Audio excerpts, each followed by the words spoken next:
Good evening, Michigan. Today is our state's 185th birthday. And to celebrate, we're at Detroit Diesel, built in 1938 to help us win World War II. A lifetime later, it's home to cutting-edge electric vehicle technology built by the hardworking men and women of UAW Local 163. Places like this are where Michigan's future will be forged, and I'm thrilled to be here to deliver my State of the State address. But before we begin, let's take a moment to honor those who are not with us. Let's remember the 4 young Michiganders we lost in Oxford: Madison, Tate, Hannah, Justin, and those living with lifelong injuries and carrying the weight from that horrific day. The Oxford community is in all of our hearts. Michiganders, if you want to help, please go to oxfordcommunityvictimsfund.com. And let's also remember the over 30,000 Michiganders we've lost to COVID-19, and thank the first responders, our healthcare professionals, the Michigan National Guard for everything they do to keep us safe. Michigan's National Guard is the best in the country. They go above and beyond, at home and oceans away.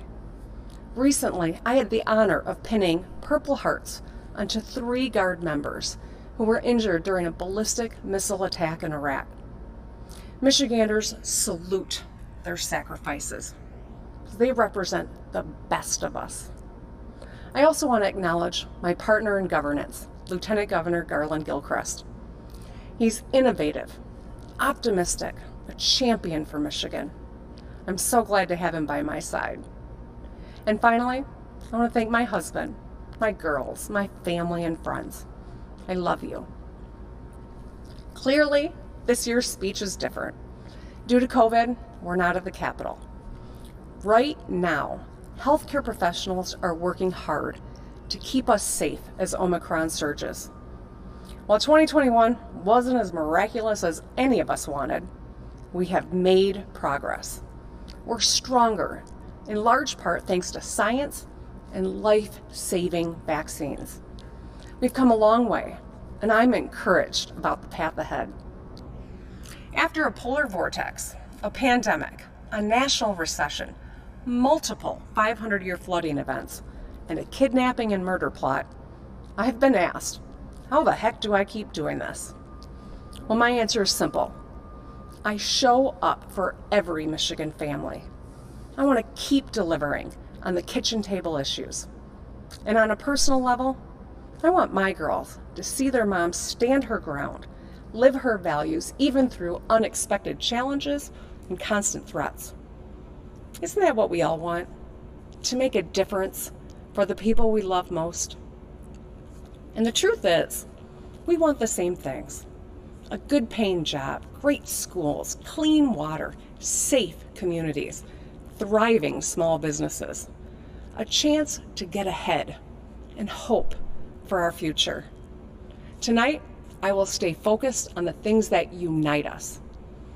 I'll speak to the progress we've made together, the opportunity we have right now, and why we all believe in Michigan. The state of our state is strong and getting stronger every day. First, let's talk about the roads. The pandemic showed us it slowed us down a bit, but since I took office, Michigan has repaired, rebuilt, or rehabilitated over 13,000 lane miles of road and over 900 bridges in every region of our state, while supporting nearly 82,000 jobs. Now that's enough miles to drive from the Michigan-Ohio border all the way to the mighty Mac over 40 times. In 2021 alone, we fixed Gratiot and Macomb, I-496 in Lansing, 196 in Allegan, 69 in Genesee, 94 in Kalamazoo, US 41 in Marquette, and we're forging ahead on the Gordie Howe Bridge in Detroit, which will be taller than the Statue of Liberty when it's completed. Recently, the Army Corps of Engineers answered our call to invest in the Sioux Locks, securing funding to finish the job in Sault Ste. Marie. That's a big deal for the UP and for our state's economy. Last year, I reinstated prevailing wage for state construction contracts. That means we get the best trained workforce and the best value for our tax dollars. Now our task on infrastructure, from roads to lead pipes to high-speed internet, it's large due to decades of neglect and underfunding. That's why we're fixing our roads and bridges with the right mix and materials so they stay fixed. And we're creating good paying, skilled trades jobs along the way. The kind you can raise a family on with solid benefits and a secure retirement. Thanks to many in our congressional delegation and our federal partners, we have billions more headed our way from the bipartisan infrastructure plan that we'll use to turbocharge our efforts. So, when you see those orange barrels, number one, slow down. There are people working. And number two, those orange barrels means we are moving dirt and fixing the damn roads. I know at times our nation's capital feels hopelessly gridlocked, but at our state capital, Republicans and Democrats have shown we can come together to put Michiganders first. Together, we delivered over $420 million in relief to small businesses, empowering them to expand operations and retain over 200,000 jobs through COVID. We expanded access to high-quality child care, and now over 1 in 3 children in Michigan, 12 and under, are eligible for low or no cost child care. You can go to michigan.gov/childcare to see if you're eligible too. For our Michigan State Police, who protect and serve with the utmost professionalism, we built new posts in Walker and Grand Rapids. For law enforcement, we funded better training, delivered hazard pay, and expanded resources for local police departments. Now, as a former prosecutor, public safety is a core issue for me. We'll keep making investments to reduce crime and protect families. And our criminal justice system reforms have helped hundreds of thousands of Michiganders who served their time secure jobs and housing with a clean slate. Together, we cared for those who served our nation by building a new veterans home in Macomb County and another in Grand Rapids. We eliminated the cost barrier for 170,000 Michiganders who are getting skills and better paying jobs through the Michigan Reconnect and Futures for Frontliners. These programs boost our economy and empower our people. People like Caroline, a former in-home care provider and mom of 2 who got straight A's in her first semester at Mott Community College. And Jody, a Reconnect recipient, the first of 8 siblings to go to college. She's on the dean's list at Grand Rapids Community College. These programs have given them opportunity and opened new doors for their families. I want them to know we're all rooting for them. And together, we made the largest education investment in state history without raising taxes, something we've done 3 years in a row. Last year, we closed the funding gap between schools, something that 4 governors before me tried to do. We've invested $8,700 into every student in every district to improve their in-class experience. We invested in on-campus mental health and delivered checks directly to educators who go above and beyond for our kids every day. I know how anxious and tired parents are feeling right now. As a mom, I get it. That's why I'm making investments where they matter most, in classrooms, to help our kids get caught up. And to our teachers, child care professionals, aides, bus drivers, custodians, parapros, administration, I see you. Thank you for working tirelessly to help our kids thrive. We're going to keep investing in recruitment and retention to increase your ranks. Soon, I'll introduce a school aid budget that will mark the biggest state education funding increase in more than 20 years without raising taxes. And I want to be crystal clear. Students belong in school. We know it's where they learn best.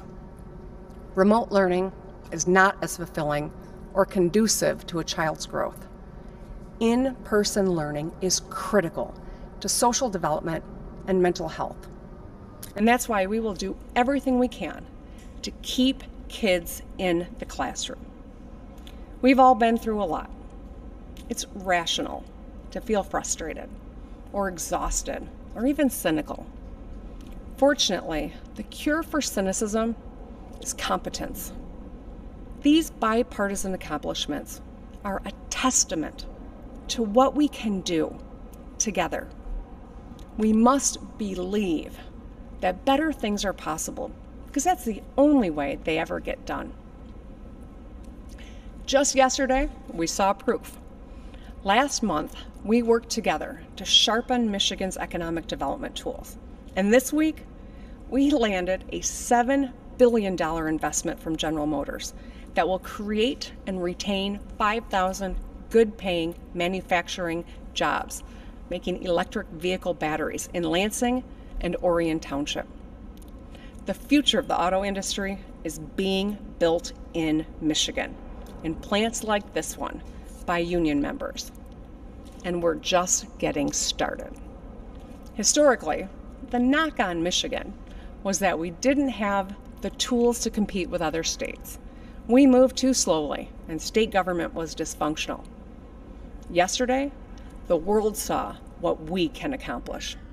Democrats, Republicans, businesses, utilities, and labor joined forces to equip Michigan with solid economic tools to attract big projects and create thousands of jobs.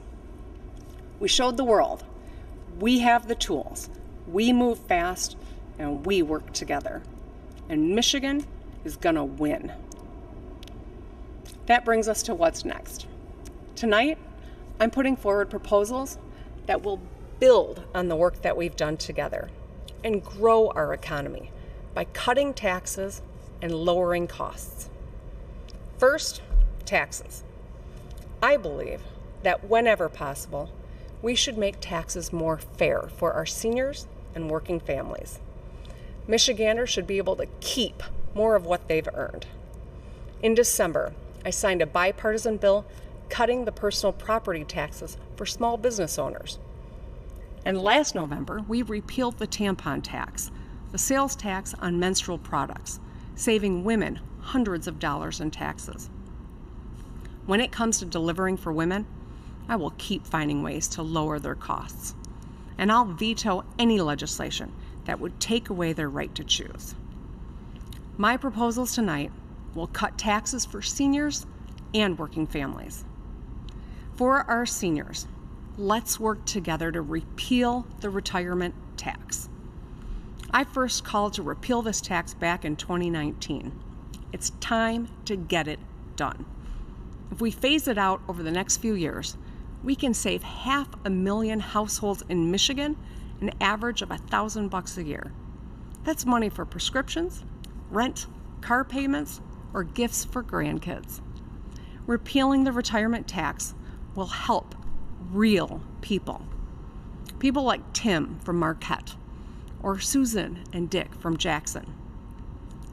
Tim worked for 30 years as a corrections officer, a difficult, dangerous line of work. Susan and Dick taught for over 30 years in Branch and Hillsdale counties. They served their communities. They saved. They did everything right.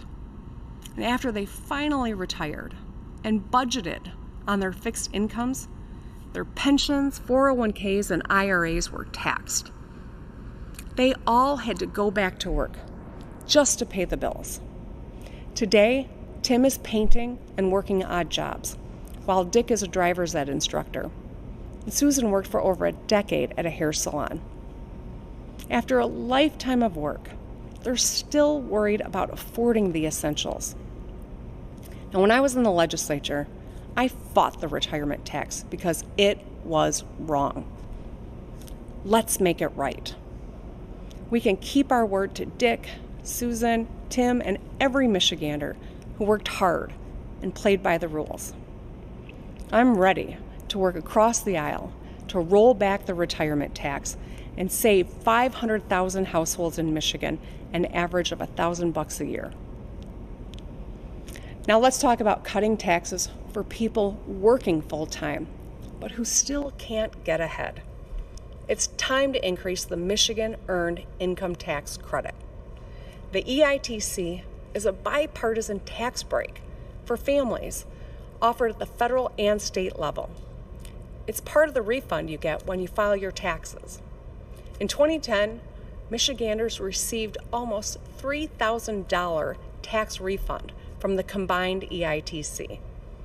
But a year later, taxes on working families went up to pay for a big tax giveaway for big corporations that they didn't need. That's not right. Restoring the EITC lifts more than 22,000 people out of working poverty, and it sends 730,000 families an average refund of almost $3,000 that they can use to pay the bills. Nearly 1 million kids, almost half the kids in Michigan, benefit when we raise the EITC. It means new backpacks, warmer coats, more hot meals. Let's get that done too. Now, let's talk about how we lower costs. We are all bearing the brunt of inflation. You see it when you buy your groceries or boots for your kids. We have made meaningful progress to lower costs, and we should build on that work now.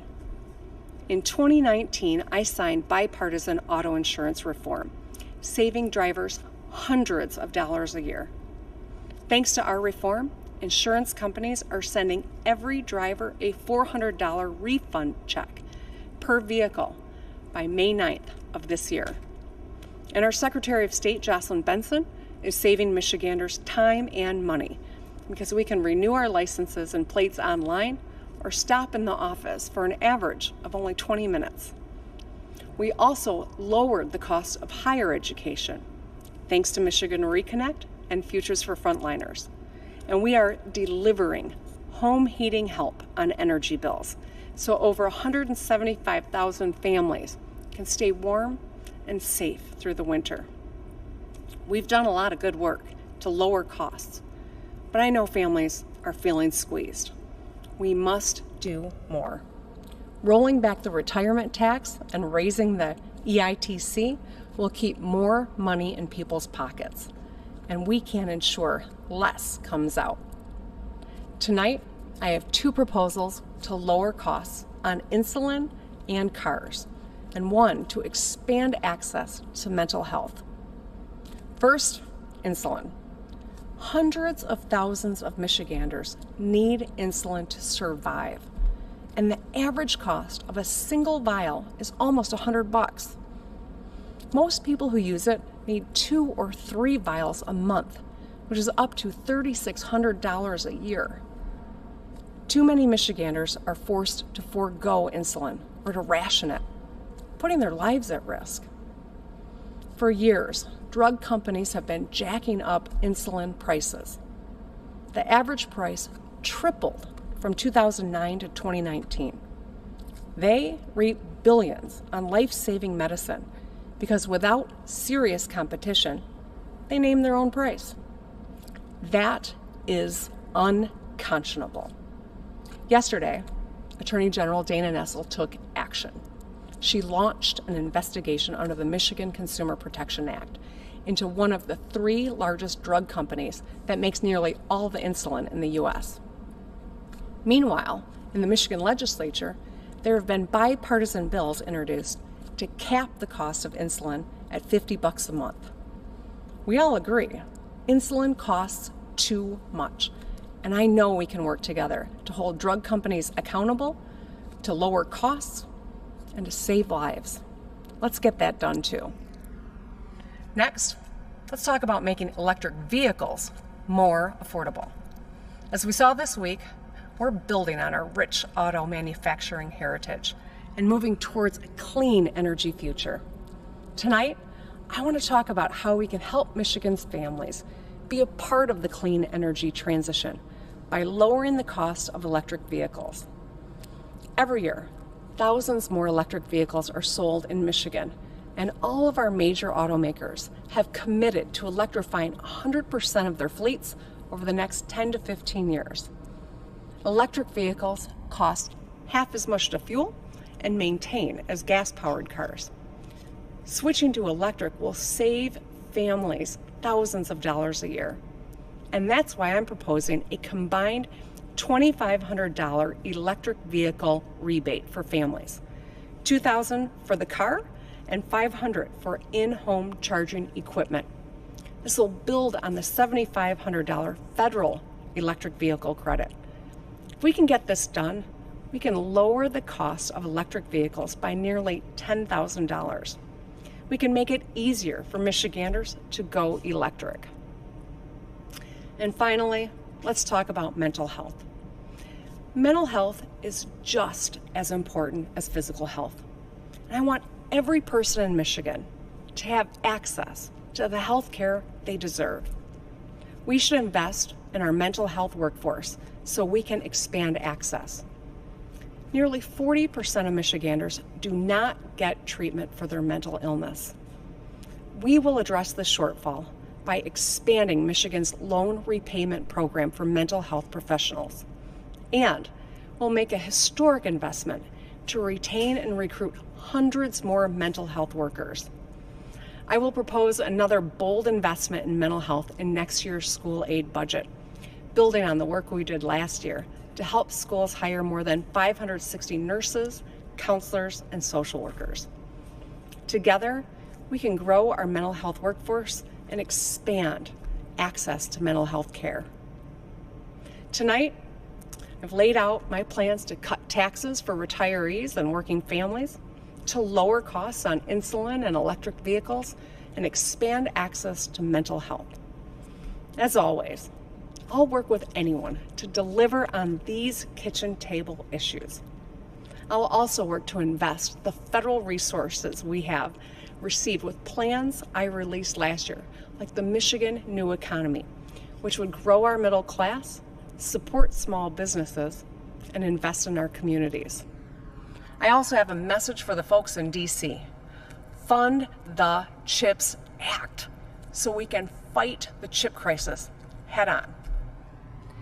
We have a once-in-a-generation opportunity on our hands, and I know that together we can do big things.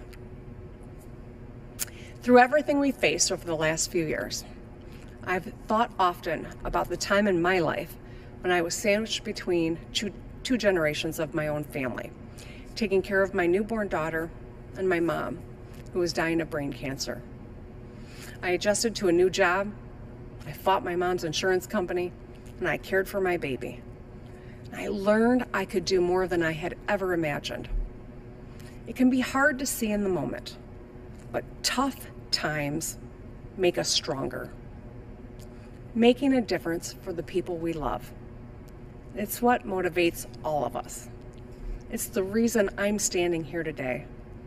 It's why I get up determined and optimistic about our future. I want a better future for my girls and all our kids. Even on the hardest day, I am grateful to serve my fellow Michiganders. That desire to do drives so many of us.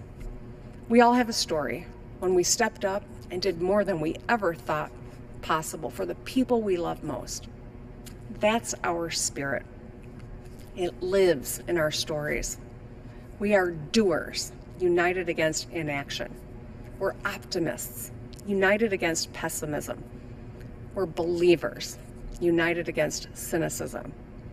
We fight for each other, not with each other. We come together to get things done. We are capable of greatness. The question we have to ask ourselves is, do we believe in Michigan? I know I do. I believe because of you. I will work hard every day to put Michiganders first. And I will always believe in Michigan because we are strong and getting stronger every day. Thank you and good night.